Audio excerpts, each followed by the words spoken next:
El sonido es el 50% de una película. El sonido de la película es lo que queremos que el espectador escuche. Hay que preservarlo contra viento y marea. Es el sonido de la vida.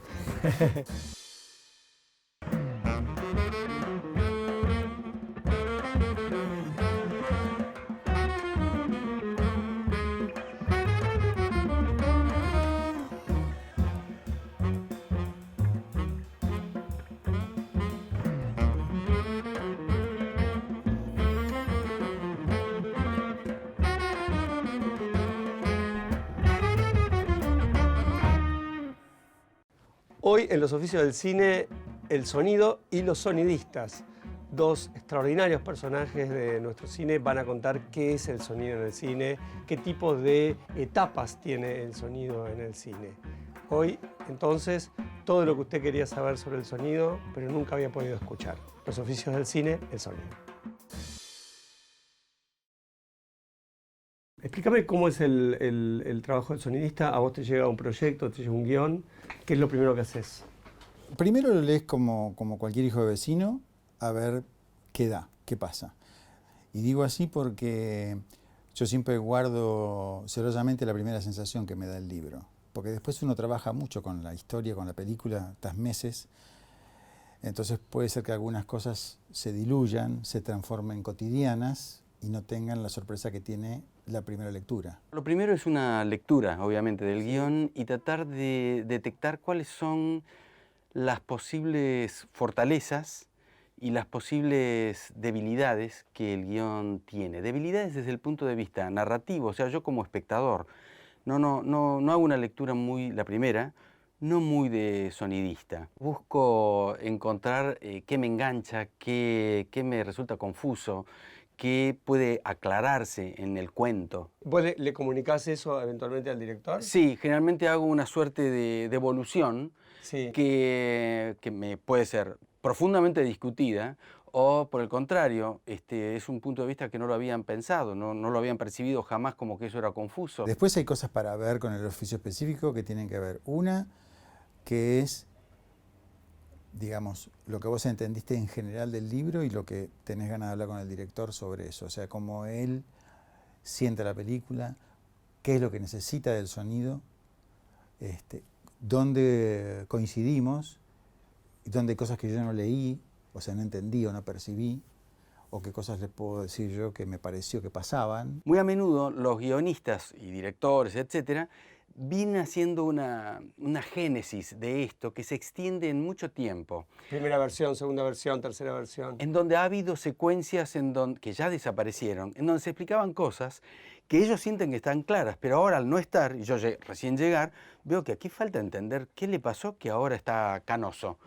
¿Cómo fue que antes, suponete, es una tontería esto, pero a cuento de que hay muchas veces que lo obvio no lo es tanto para los que lo están haciendo porque están tan encerrados adentro de esto que no ven cosas que eventualmente alguien que viene con una mirada muy virginal las detecta. Y después hay una lectura también, que es una lectura más técnica, que tiene que ver con la cantidad de decorados interiores, exteriores, la cantidad de actores, cómo se va a resolver un determinado encuadre, o si hay 6 o 8 personajes en un espacio, si todo lleva micrófono. Sí, todo, exacto, empezás a sacar conclusiones de esas y también... ¿Y eso lo anotás sí, en el guión? Lo escribo aparte. Yo uso mucho el Excel y voy anotando ahí todas las cosas. Escena por escena, sí. ¿Qué requerimientos de sonido hay? Sí, qué necesidades tengo y aparte eso también digo, le pregunto al director, ¿vos cómo querés? ¿Cómo te pensaste que vas a hacer esto? ¿O cómo vas a hacer esto? Con producción digo, bueno, entre el libro, el director y yo necesitamos todo esto. Que se produzca todo esto. Porque esto lo merita el libro, esto lo quiere el director así y esto no necesito que sea así. Ahí ya empezamos ya a trabajar en común con los colaboradores, fundamentalmente el diseñador de ruidos y ambientes, Gonzalo Matijas, que conversamos sobre el color sonoro que va a tener una secuencia X, o qué énfasis convendría desde el punto de vista dramático. ¿Qué es lo que conviene a esta secuencia? Que sea altamente silenciosa, que sea altamente ruidosa. Si hay locaciones que juegan mucho y no son buenas, entonces uno opina, dice, mirá, este lugar está bárbaro, está divino de imagen, pero nos convendría hacer un tratamiento acústico dentro del lugar para trabajar con más libertad, porque es muy reverberante, por ejemplo. Entonces eso lo tiene que prever o corte de calle o los exteriores. Yo no hago rodaje, hago postproducción. Sí. Rodaje. Se tiende a usar sonido directo tanto como sea posible. Tiene que valer, porque esa actuación generalmente es muy buena, el director la ha controlado, en fin, está interactuando con otros actores y eso los ayuda a ponerse en órbita. El sonido directo hay que preservarlo contra viento y marea. Hoy hay una tendencia que uno rescata el sonido de la filmación y se va con el sonido puesto, hecho en filmación. Y yo estoy muy lejos de esa idea. ¿Por qué? Porque el sonido directo es el sonido de la realidad. Entonces, no es el sonido de una película. El sonido de una película es otra cosa. Hay que eliminar los elementos que ofenden al sonido. Por ejemplo, un generador de corriente eléctrica que alimenta a los faroles de la película, o algún televisor que chilla a mucha frecuencia. Heladeras, ruido de heladeras. Freezers y aires acondicionados. Hay infinidad de elementos que nos embroman, que embroman a la película. El sonido de la película es lo que queremos que el espectador escuche, Pero no lo que está algo, sonando. No hay algo único que está ocurriendo ahí, como No, en el plano. Es no como, hay nada es único. como la película de postproducción y la película hecha con... Es que lo que pasa es que siempre tomas decisiones. Entonces, si no tomas todas las decisiones esas terminan siendo parte del discurso de tu película. Uno lo que necesita es mantener esas cosas ofendedoras del sonido directo, mantenerlos tan bajo control, tan bajos como sea posible, para que nosotros podamos crear ese mundo sonoro alrededor de la actuación de los actores. Las grandes industrias que han construido estudios, y dentro de los estudios ciudades completas, no lo hacen porque son tarados, lo hacen porque quieren tener control sobre lo que pasa. Control de todo tipo, y del sonido más.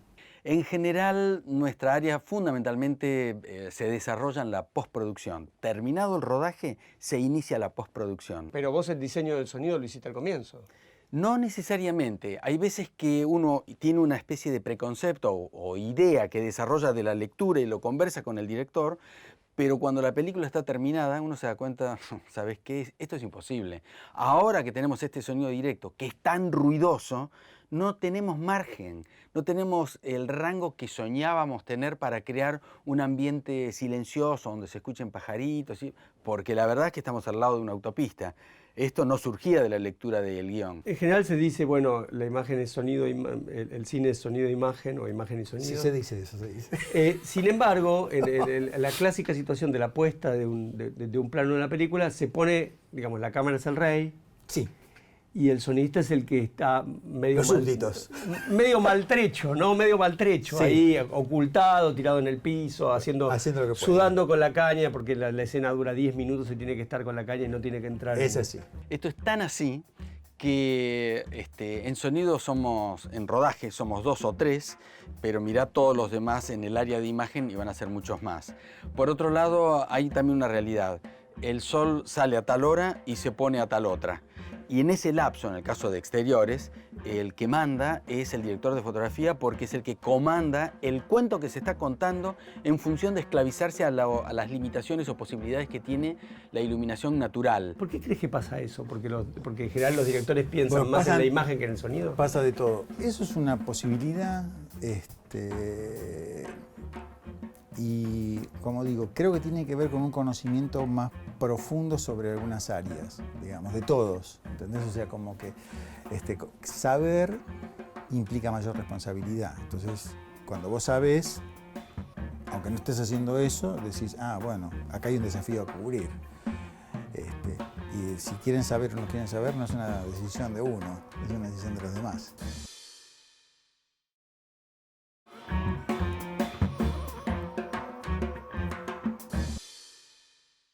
¿Te ha ocurrido de casos donde vos opinás y bajás una locación, decís, en este lugar no se puede grabar el sonido, hay que buscar otro?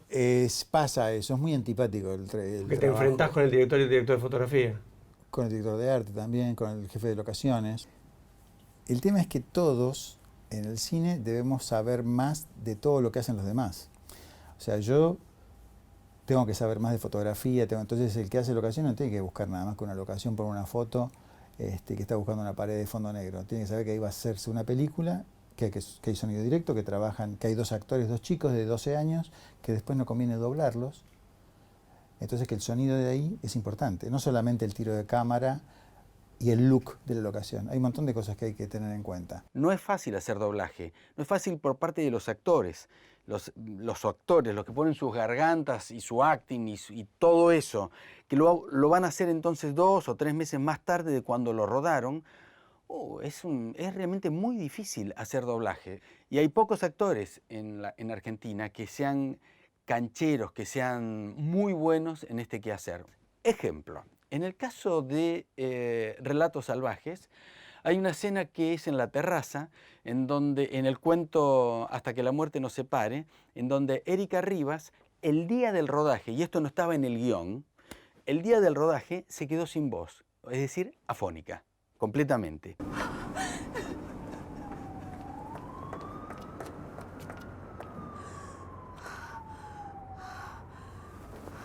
¿Todo bien?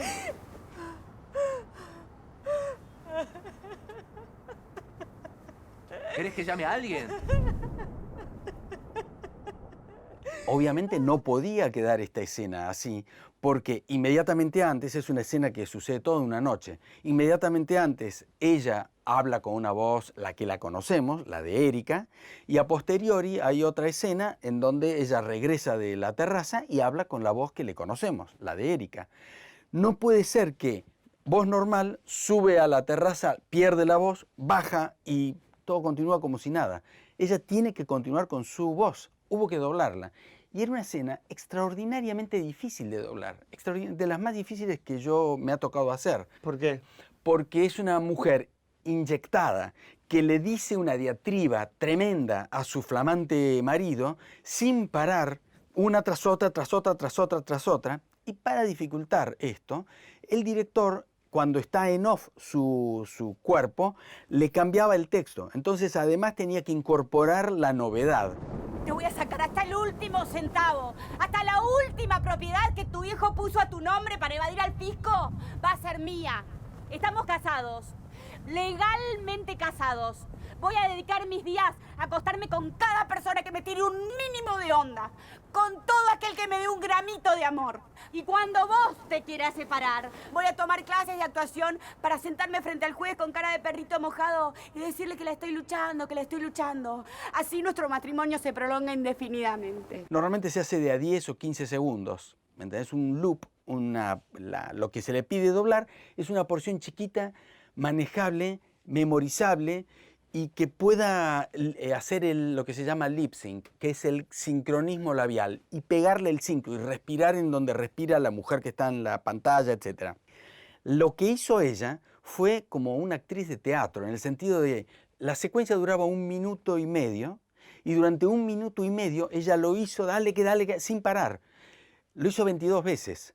Sin parar, una tras otra, y el director diciéndole en tal parte decile tal cosa, más de amenaza, en tal otra busca tal otra cosa, en fin, dándole instrucciones sobre el acting que él hubiera querido ella haga. Voy a divulgar por Facebook todos tus secretos. Te voy a meter el dedo en la llaga y revolverlo hasta que llores de dolor.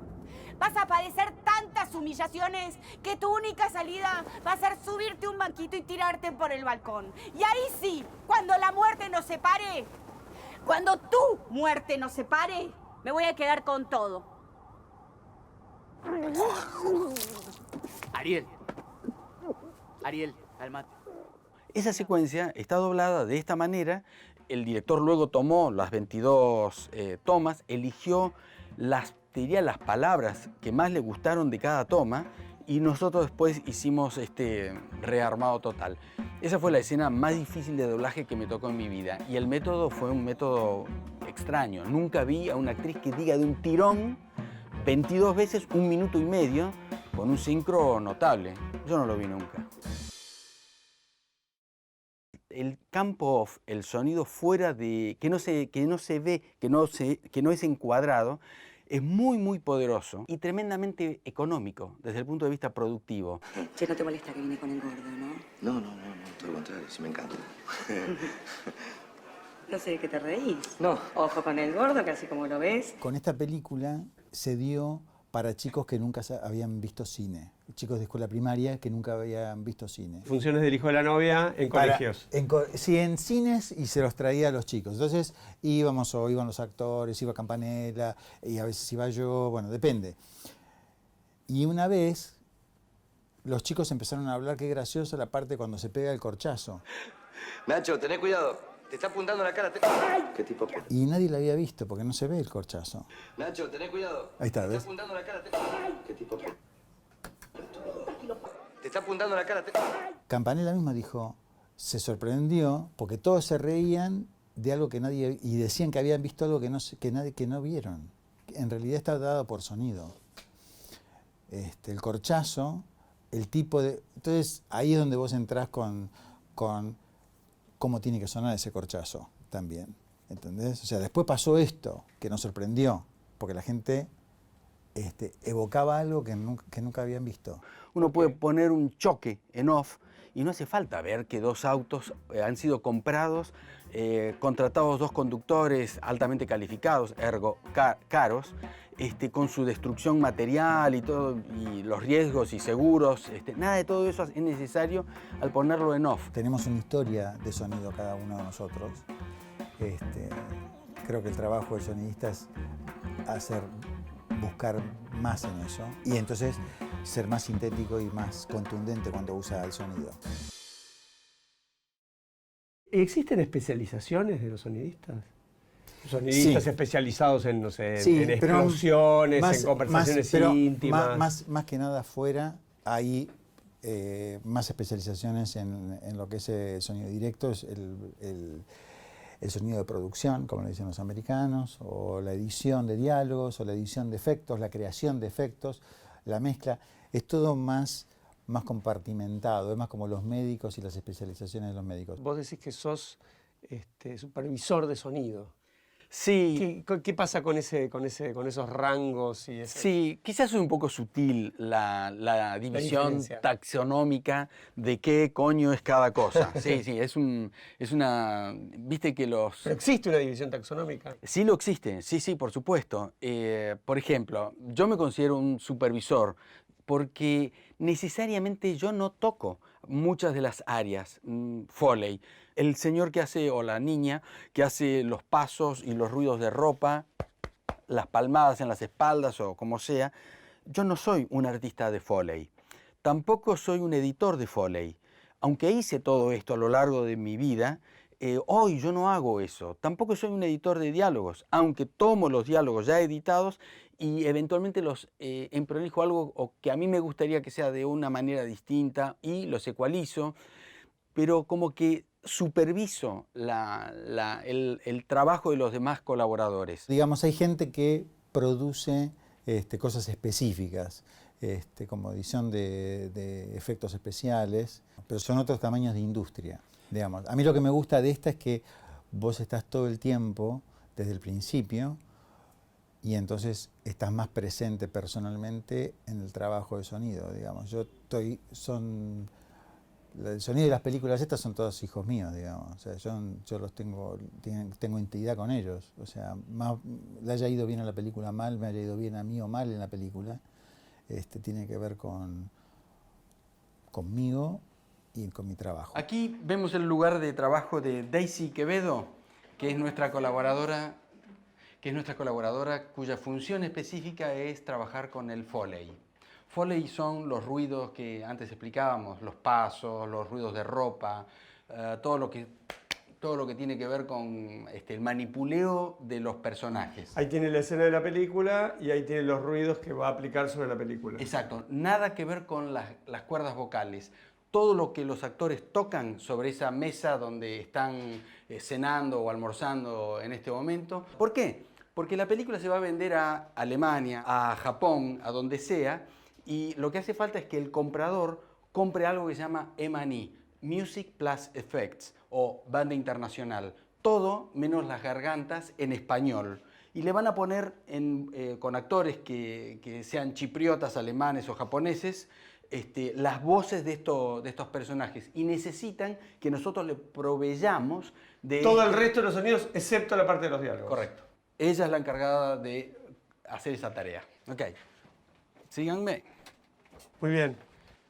Gonzalo es el encargado, es el diseñador de ruidos y ambientes y es el encargado de hacer todo esto que yo describí, de todo ese campo off, de esa cosa que sucede afuera de lo específico que se ve, además de lo que se ve, eso desde ya, pero mucho trabajo se lleva todo ese campo off. Y él utiliza programas que le ayudan a hacer esa preselección básica de ruidos y de elementos. Nos queda un colaborador. Muy bien. Matías es Hola. el encargado. Matías es el encargado de hacer la edición de diálogos y lo suyo es exclusivamente la limpieza de los diálogos, tratar de elegir entre corbatero y caña o ambos dos si acaso hacen falta, y su función es limpiar todas esas cosas molestas que hay en el background. Otra de las cosas que él limpia son, cuando nosotros hablamos, no somos conscientes, pero hay muchos chasquidos en De los dientes, de la boca. Sí, salivas. Y todo eso es muy desagradable oírlo en una gran pantalla. Esos Con chasquidos son... sonido. Sí. Entonces, una de sus funciones es limpiar estos problemas. A veces también es reemplazar sílabas que están mal articuladas, que en el rodaje pasa que pasa, pero buscando una toma en donde eso esté mejor articulado, más transparentemente hecho. Entonces, ahí reemplazar partes se le informa al director a ver si está de acuerdo. Entonces es una sílaba. Una sílaba. O una consonante, nada más. Es posible que en un televisor, en una casa, con la nena llorando, No se la den patrona cuenta. haciendo fideos y qué sé yo, todo esto de que estamos hablando son iguales, no hay ninguna diferencia entre sí. Pero bueno, no podemos confiar en ese monitoreo precario, sino en un monitoreo de una muy alta calidad. Entonces allí todas estas cosas se escuchan y tiene que quedar tan perfecto como sea posible. ¿Podés explicar un poco cuáles fueron los cambios más significativos en los últimos 10, 15 años en relación con el sonido? Bueno, el tema de la digitalización del sonido es un tema crucial. Cambió, o sea, acercó un montón de herramientas a gente que le iba a ser mucho más difícil acceder a hacer sonido en una película. O sea, esto... ¿Traducido qué quiere decir? Y bueno, por ¿Qué es ejemplo, eso que tenés? son cintas de un cuarto. Son cintas magnetofónicas. ¿Podés mostrar que tienen... una? ¿Podés Sí, mostrar una cómo son? sí, cómo no. Ahí tendríamos que estar sonando. A ver. Sí.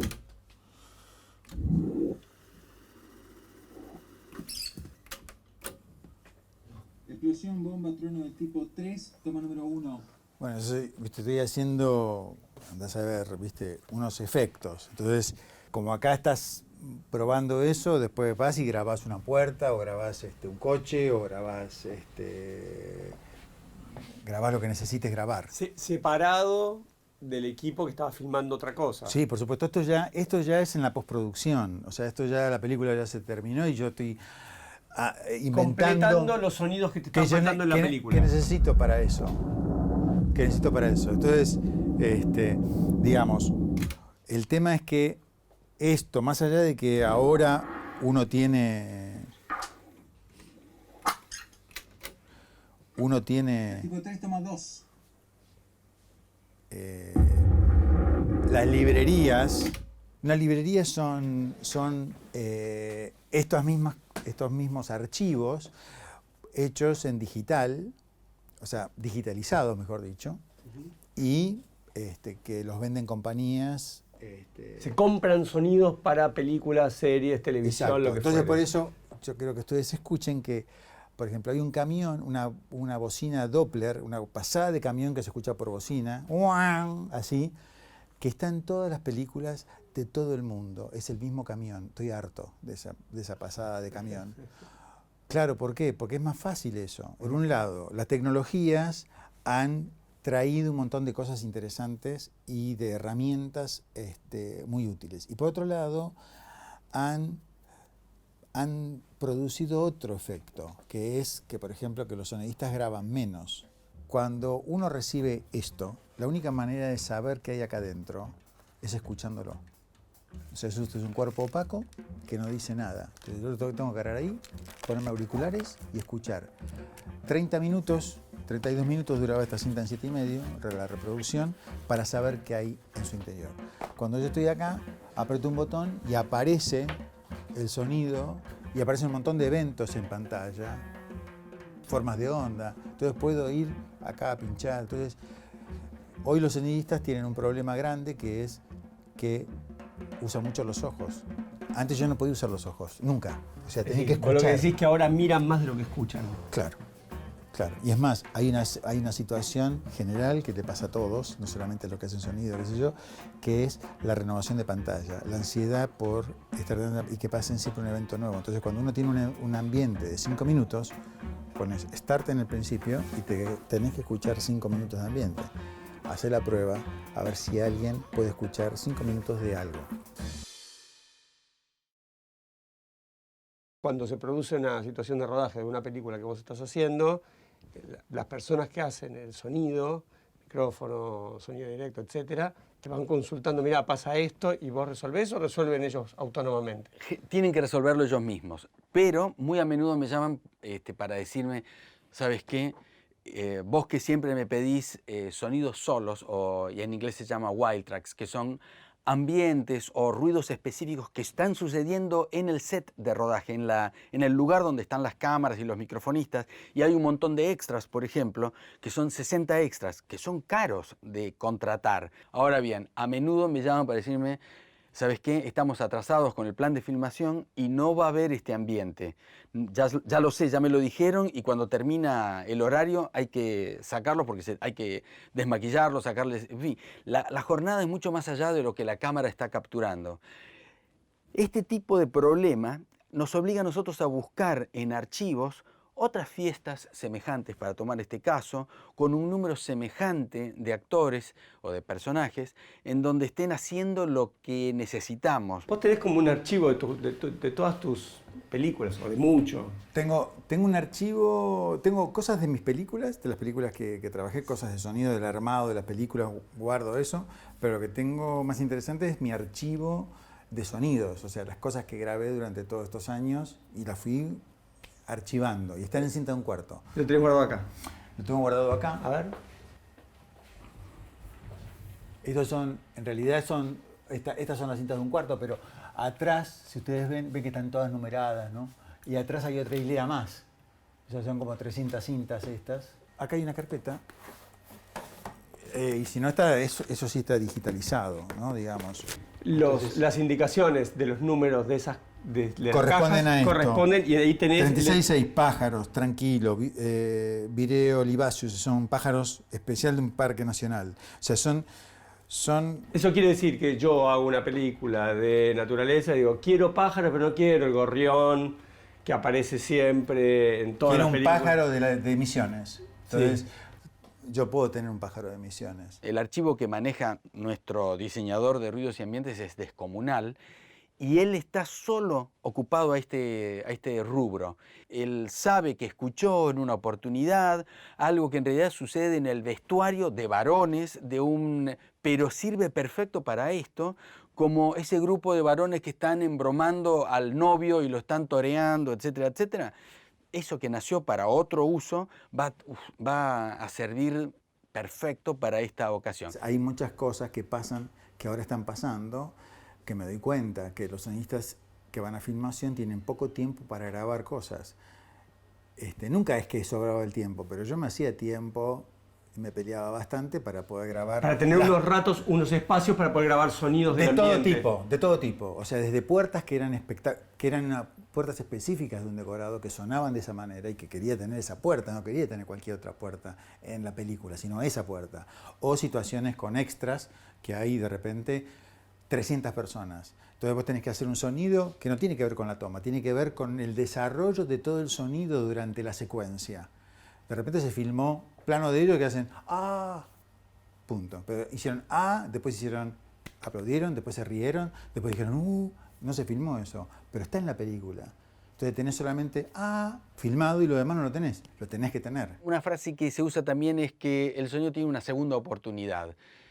Sí, la tiene, pero es muy posible que todos estos dejarlo para después no le hagan bien a la película, dañen a la película. No, de respetarse profundamente lo que pasa con sonido in situ, el resultado es tremendamente verídico. Esto está sucediendo, no hay duda alguna, no hay ninguna artificialidad. Todos esos sonidos se graban en el tiempo ocioso en que cámara está preparando el plano, etc. El sonidista se va y captura sonidos. O no es ocioso y vos lo estás pidiendo ya en la preproducción y decís, yo ese día voy a necesitar, aparte de todo lo que tenés que hacer, voy a necesitar a esas 300 personas media hora para grabar todo esto. Después el asistente de dirección dirá si lo pone en la hora de almuerzo, si comen así, pero yo necesito grabar con ellos y los demás en silencio.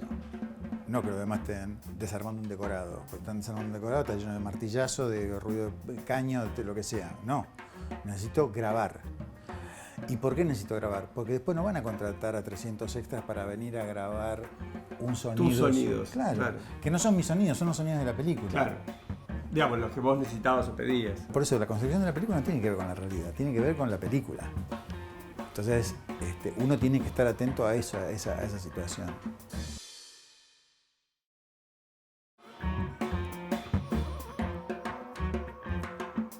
Carlos, ¿qué fue lo más difícil que te tocó grabar como sonidista? Todo. No creo que todo. No. No hay, vos sabés que todo es difícil, ¿por qué? Porque no hay una receta. Yo me di cuenta cuando era asistente, mejor dicho, cuando pasé a ser jefe, estaba en los rodajes y veía a mis asistentes charlando, esperando a que empiece la toma, agarrados de la caña, qué sé yo. Y yo estaba desesperado, pensando cómo tenía que resolver esa toma que venía. Y decía, qué suerte que tienen, que ahora tengo que... Que no les cae la responsabilidad del sonido de la escena. Porque el tema es que siempre estás tomando decisiones. O sea, vos estás tomando decisiones, plano a plano estás tomando decisiones. Entonces, te digo, cada puesta en escena es un desafío. Hay cosas que son más difíciles o cosas... Pero la verdad es que no es que hay una receta, entonces decís, bueno, yo aplico acá esto, la experiencia y qué sé yo, y está todo bien. No está todo bien. Una película que fue extremadamente compleja fue Metegol, porque era completamente nueva para la industria cinematográfica argentina en lo que se refiere a lo que había que hacer. Nunca se hicieron las cosas que se hicieron en esa película. Nunca se tuvieron que resolver la cantidad de cosas que ahí se tuvieron que resolver, que no había historia, ningún antecedente de esa envergadura. Este micrófono es un micrófono que lo hemos comprado para la sonorización de Metegol. Hay una escena, por ejemplo, en la película que es una escena con monos. Y tenían cierta vocalización, tenían voz. Y aunque sean gruñidos, esos gruñidos expresaban curiosidad, indignación, bronca, fascinación, una serie de sentimientos básicos. Pero la única manera de transmitirlos desde el punto de vista de sonido era con el uso de las cuerdas vocales. Como no conocemos monos capaces de este tipo de acting, buscamos un micrófono que grabara hasta 50 kilociclos, es decir, nosotros con toda la furia llegamos a 20.000. Gonzalo, el mismo diseñador de ruidos y ambientes, fue el que puso la garganta para esa escena. Entonces, de esa manera hemos logrado que los monos suenen bastante verosímiles, que tengan un espectro en frecuencia sensacional, como si estuvieran actuando para nosotros con un micrófono correcto, a la distancia correcta, etcétera, etcétera.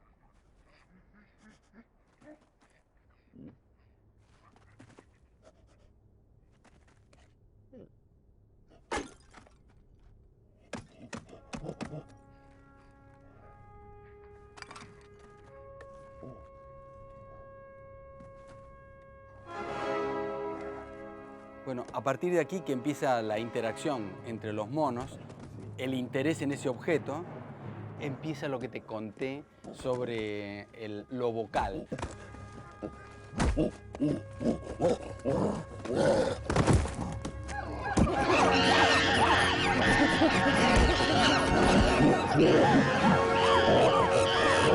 Y tienen expresiones y todo ese tipo de cosas. Hubo que actuarlas, ¿me entendés?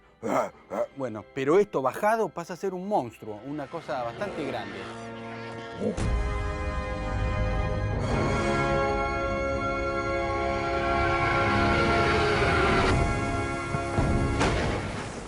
Bueno, aquí pedimos si la producción nos podía conseguir la Bombonera, la cancha de Boca. ¿Por qué? Porque es de las canchas argentinas la más cerrada, la que tenía paredes lo más verticales posible, tal que los ruidos que se generaban adentro rebotan contra las paredes. Entonces no solo es el pum y nada más que eso, sino que es pum, toda una existencia posterior que es mucho más vivo. Si tuviera más reverberancia. Sí, exacto. Y eso hace atractivo a ese sonido. Todo lo que suena, la mayoría de las cosas las que suenan en la cancha de Metegol están tomadas ahí. Te diría ¿Qué el 90%. llevaban? ¿Llevaban un montón de cosas para hacer los sonidos? Llevábamos por un lado un listado de qué necesitábamos, es decir, más o menos pelotazos de gran intensidad, moderada, una tocadita, trabadas, golpes de pelota contra el travesaño, roces de la pelota en el pasto, en fin, una lista. Todo lo que tiene que ver con el césped específicamente. Exactamente. Los únicos que estábamos ahí adentro éramos nosotros, que nos prendieron las luces para que veamos dónde trabajar. Teníamos por un lado un micrófono que estaba en mi mano, que era con el que yo capturaba los primeros planos, y otros micrófonos que estaban más atrás que capturaban el plano general, que eran estéreo. Y después, a posteriori, más tarde, los sincronizamos en tiempo para que simultáneamente ataquen en todos los canales a la vez, tal que en el cine tenga esta sensación de estar en la cancha. Sí, exactamente.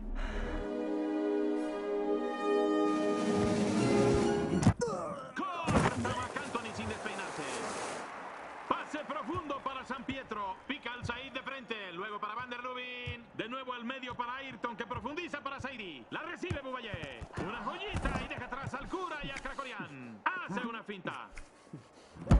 Centro que se desvía del marcador. Pelota alta. No baja nunca. Cabezazo.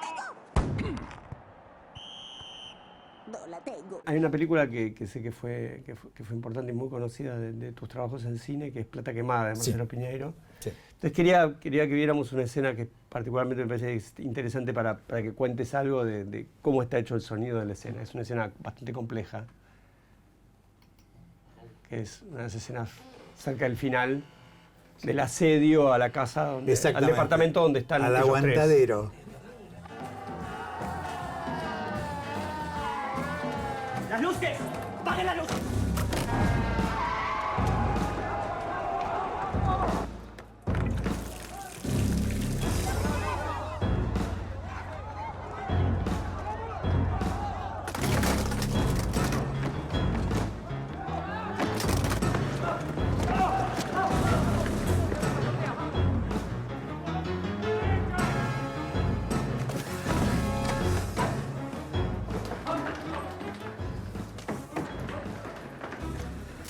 En esta película yo me acuerdo cuando vimos la doble banda. La doble banda es cuando se termina el primer armado de la película, cuando está para hacer, se ve en una forma cruda, rústica, el primer corte, para ver si está todo bien, si los planos pasan bien.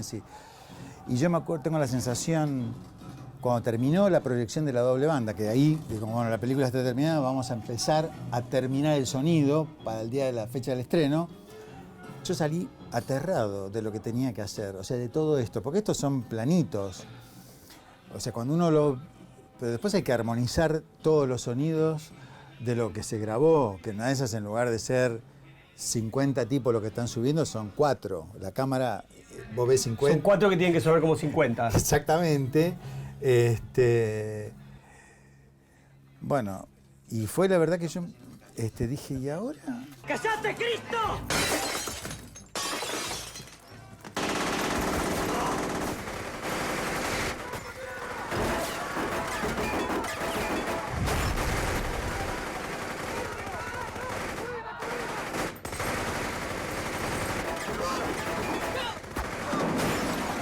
¿Te acordás cómo estaba armado el sonido? Porque tenés 3 personajes en el Bueno, esto es departamento. directo, esto es en estudio. Pero es todo un tema, o sea, vos decís ese estudio, qué sé yo, pero bueno, en el estudio, viste, tenés que cuidar que los pisos suenen a piso y no a lo que están hechos, que también están hechos de plástico y lucen de madera. Entonces los tipos se trasladan y vos escuchás plic, plic, plic y decís, ¿qué es eso? Y aparte nosotros no tenemos cultura de hacer estas películas. O sea, uno pasa de hacer Te quiero, vida mía, a 300 tipos tirando tiros. Y esto no es tener una librería de disparos más o menos buena y andar poniendo, mira, cuando se va el fogonazo le pones el ruido.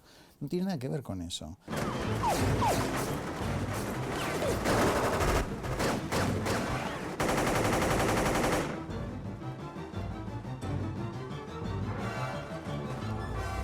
La tensión la estás armando con lo que está en off. Y eso tiene que ver, y aparte de todo eso también tiene que ver con una dinámica y con una cuestión te diría que hasta armónica, o sea, que suene pa pa pa pum pa ta ta ta. O sea, uno decide, dice, no, pongamos otro que termine para arriba o que termine para abajo el último tiro.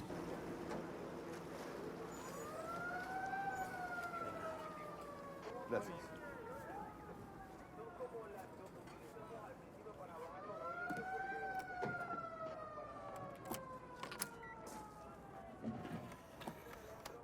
Vamos. Atentos que vamos a detonar. 5, 4, 3,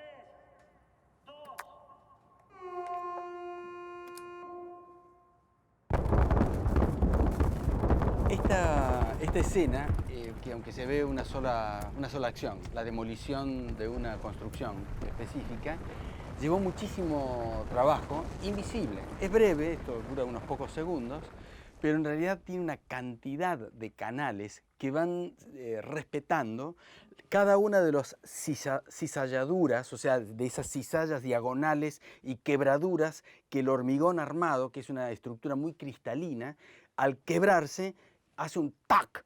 Bueno, todos los efectos que aquí se hicieron, nosotros tuvimos que esperar que la casa de Trucas, que es una casa española que se llama El Ranchito, nos entreguen dónde iban a estar las roturas en cuestión para nosotros apoyarlas.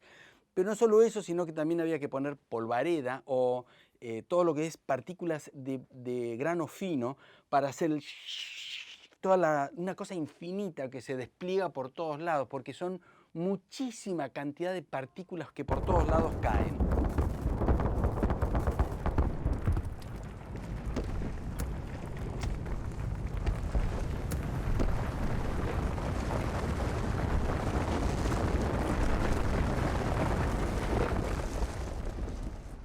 Entonces, la mezcla de todos estos elementos, que además había que panearlos en la pantalla, es decir, comienza a izquierda, pero se desliza atravesando el centro hacia la derecha. Y toda esta polvareda, en fin, poder transmitir toda esta realidad ha costado bastante trabajo, aunque dura unos pocos segundos. Y de hecho, si pasan por el riachuelo donde esta construcción todavía está, verán que la producción no la demolió.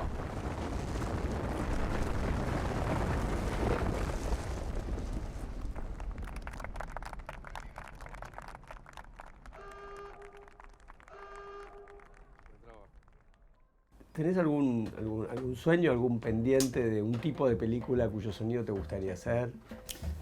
Género, por ejemplo. Y me gusta el género de terror a mí mucho, que no he hecho casi nada, porque no sé. No tiene mucha tradición en Argentina. No tiene. Me gusta mucho, como género me gusta mucho ese, me gusta el policial. Es decir, ¿te hubiera gustado tener un gran director de policiales que te llamara para hacer sonido? Sí, o de películas de suspenso o de terror. Sí, me hubiera gustado, me hubiera divertido. Sueño con hacer una comedia musical, es decir, en donde los actores canten en sonido directo y se escuche un playback por audífono, por alguna manera, tal que esas voces suenen in situ, suenen, si la acción está sucediendo en una cocina, que su voz, su canto, excite la acústica de la cocina. Si es en el baño, si es en el patio con paredes altas y paralelas, que se escuche que está cantando como lo cantaría un vecino o el portero en su departamento, en su edificio. No teatral, sino con gran verosimilitud, y que esos personajes canten lo mejor posible, preferiría afinadamente y gran caudal sonoro, pero canten en ámbitos naturales. Eso es un sueño que no sé si algún día. En general estoy contento con lo que hice. Tuve suerte también, estuve en el momento adecuado, en el lugar justo. Grabamos, por favor, Por favor. No, es que se queda dormido. Toma.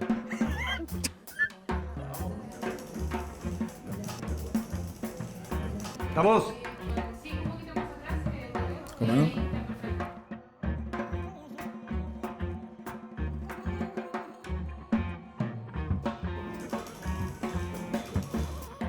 ¿Por qué de vuelta?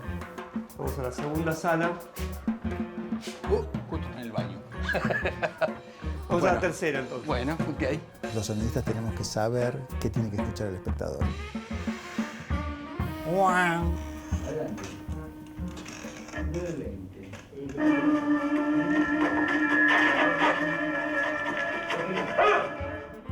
Corte.